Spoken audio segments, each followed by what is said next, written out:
I do have to say FEMA is a big disappointment.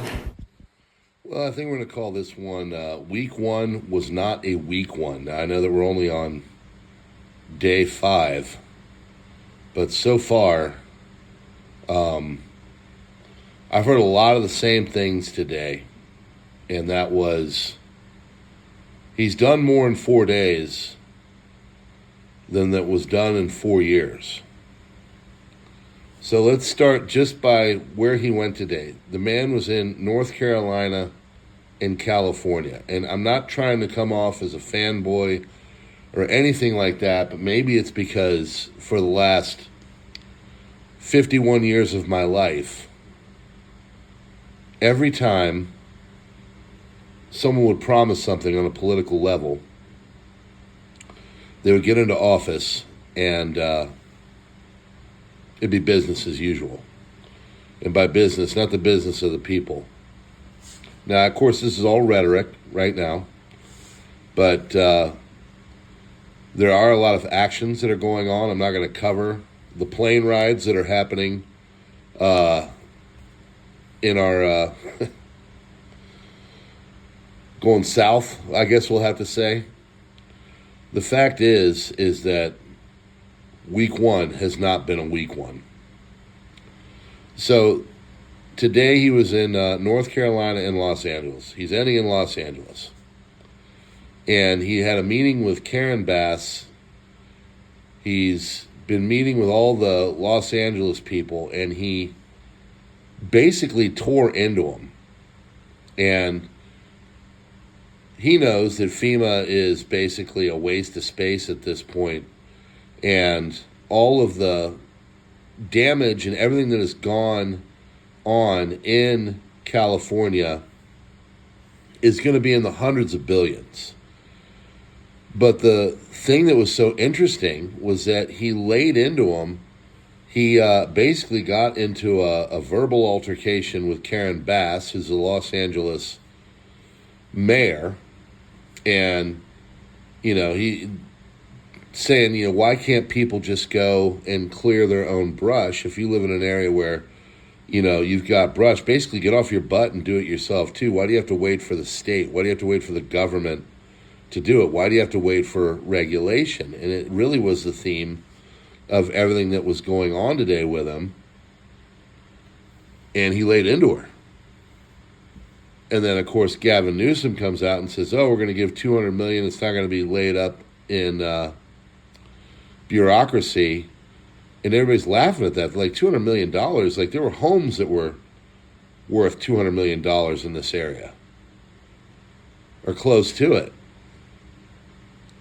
Another thing that Trump was doing, he said, how are these people going to get financing? Nobody's got the cash laying around to go and just build a multi-million-dollar home. Most people, I'm sure there are some people in the area that can do it, but the vast majority, and he said this, are not able to. And, the guy starts talking, and he just lays into him because all of the insurance companies have left.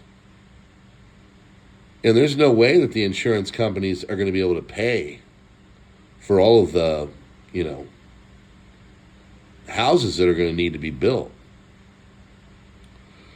So Trump basically spent his day today going from one ravaged portion of the country to another. And from what I understand, he's doing already a lot of things in the North Carolina region, getting people out of these dilapidated conditions and places where they're staying, and starting to get them where they're going to be in better accommodations. And then he flies out to California, and he just lays into them for all the terrible regulation. And then you take on the fact, meanwhile, all this is going on, you've got people being flown out of anything with a runway, getting people on board that are not supposed to be here. And then you tack on the fact that he goes in and takes away the security for people like Fossey, because he's like, hey, you know, this guy's got money. He made incredible amounts of money during his time here. He's got a nice pension. Why do we need to pay for that too? He can pay for it. I have never seen anything like this. And I have to tell you, in the back of my mind, the whole time I'm sitting there going, what's the catch? What's the catch? What's that? This is nothing I'm used to.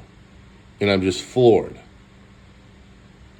Because he said he was going to do this stuff, and he's actually doing it. And again, like, I want to be critical. Like, I'm looking at this like, what's the catch? When is the bad stuff going to happen? When is the letdown going to be? So far, not really happening. And we'll sit here and we'll wait. But, you know, we're going to hold feet to the fire and all that. But I got to tell you, he has gone in and he has done what he said he was going to do so far. So let's hope he keeps it up, and let's hope he helps the people. There's more fires in California now, other things going on. But I got to tell you, for week one, it has not been weak.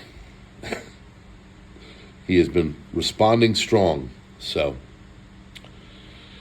all right, folks, you know what to do. Hit the like button, do the subscribe thing, all that stuff. And I'm going to let my daughter say, thanks for visiting PrepperNow. Say it. Thanks for visiting PrepperNow. All right. We'll see you on the next one. Oh, wait. Hey, look at that. Just came through the wires. Looks like Pete Hegseth's going to be your next Secretary of Defense. All I do is win, win, win, no matter what.